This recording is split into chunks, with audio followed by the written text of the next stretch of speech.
back into the Narcissus myth is what you had said about Rousseau and the sort of self-love, the way he talked about self-love, sort of, you'll have to remind me if you can. I know Rousseau's not the easiest thing to kind of dip into. Mm, But when it comes to like my needs, my self-love, and then the way that interacts with the world, I think mhm, that's exactly what we're talking about in divorce. And I think that's exactly what we're seeing in the Narcissus myth when it comes to like Echo, Echo's desire for Narcissus, he wants nothing to do with. But and he gets so much attention put on him that he doesn't allow anyone else to have needs. He doesn't acknowledge that other people have these desires for him. But as soon as he has desires for himself, like there isn't that other to reflect it back on him. And so mhm, like as we've talked about it, it's very solipsistic.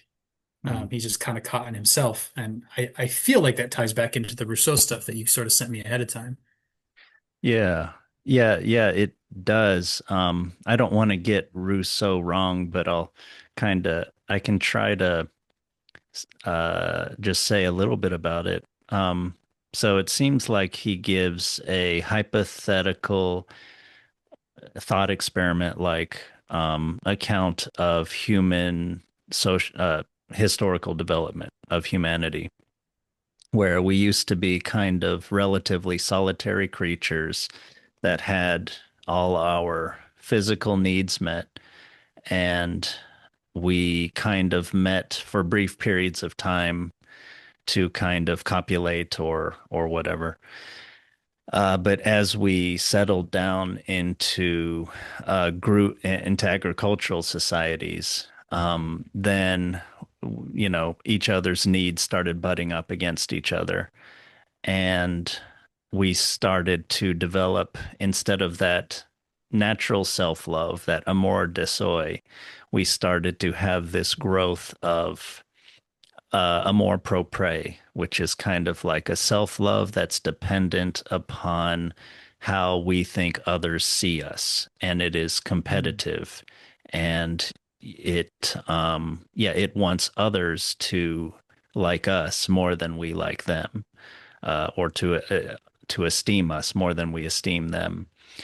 So it in modern times that can be a huge problem. He always points to how in modern times, especially even more than in earlier agricultural societies, we're so materially interdependent upon each other, and we're so much competing with each other, and our sense of self is very much this like mask that we're kind of, yeah, we're trying to get admiration from others, but we can't do that by being our true selves. So we have to be this fake mask.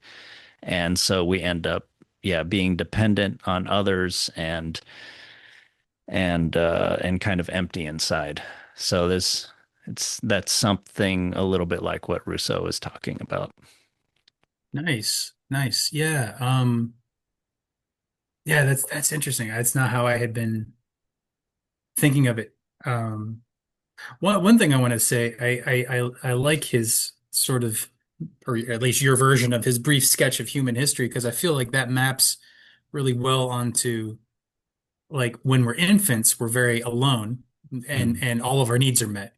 And then as mm, we start meeting other people, start acknowledging that other people exist, then we get into this conflict. So it like his mm, human history kind of maps onto the personal human development of a lifetime. I think that's pretty cool. mm, Um, and the mask, the way we that's so interesting because I think that touches on like the more malignant kind of narcissism where we have no esteem of our own mhm, and we have to generate it by creating a mask that is sufficiently blank, whatever, sufficiently handsome, sufficiently mhm, powerful, sufficiently rich, sufficiently mhm, charming, sufficiently funny enough that the other person will give us esteem and Mm. make up for what we lack in ourselves. Mm. Um, and I think something I have heard around narcissism is that it's usually based on something very painful. Mm. Like in order to not be a narcissist, they like to find that esteem in themselves instead of trying to constantly be harvesting it off of other people. There's some sort of a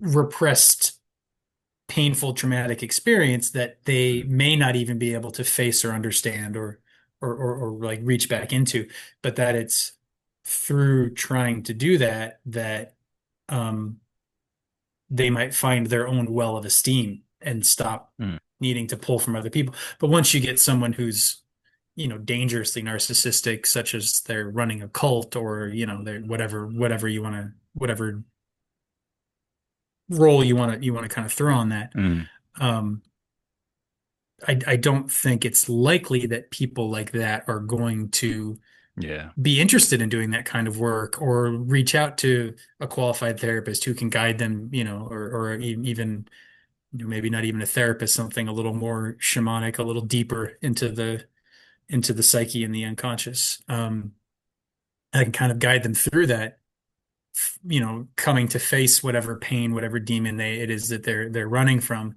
and sort of, I don't know, die to it and come out the other side. I don't know how that would work. I'm not, Yeah.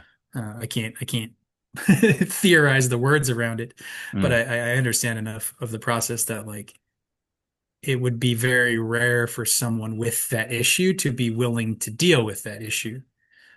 So it's not to say that it's hopeless, but it's to say that like that's why you have there's a lot of stuff on the internet about like the narcissist and the empath kind of Mhm. gets, seduced by the narcissist um and I think that's the empath is somebody who says, "Oh, I know it's possible for you to not have to suffer this way and I want to help you."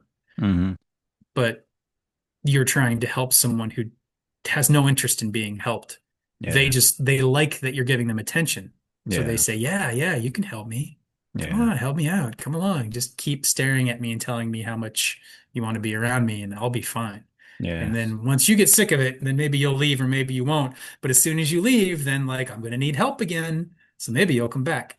Yeah. Um, and yeah, it's sort of I mean, it's a more extreme, more virulent version of the like anxious attached and avoidant attached, because usually those two will kind of find each other because they both kind of have Mm. the tendency that the other person lacks. Mm. The avoidant person is able to go into themselves and find something that they can rest in and not be concerned about like, oh, I need to have this secure attachment. But they don't feel secure going into the attachment. Whereas the anxious person feels very secure going, they're very secure here, but they're not secure in themselves. So Mm. they're always trying to get, I don't think that maps directly onto they're both a little bit narcissistic. They're both a little bit self-obsessed. Mm. But again, it's a mirroring of like these two types that will sort of crash together. You lose yourself or you lose the other, Mm. and you want ideally to kind of be able to maintain both. Mm. Yeah, with a narcissist, please like and subscribe for more of our open minded content and comment below on your thoughts or questions about the story. Let us know if you'd like us to cover another stimulating story, and thank you for participating.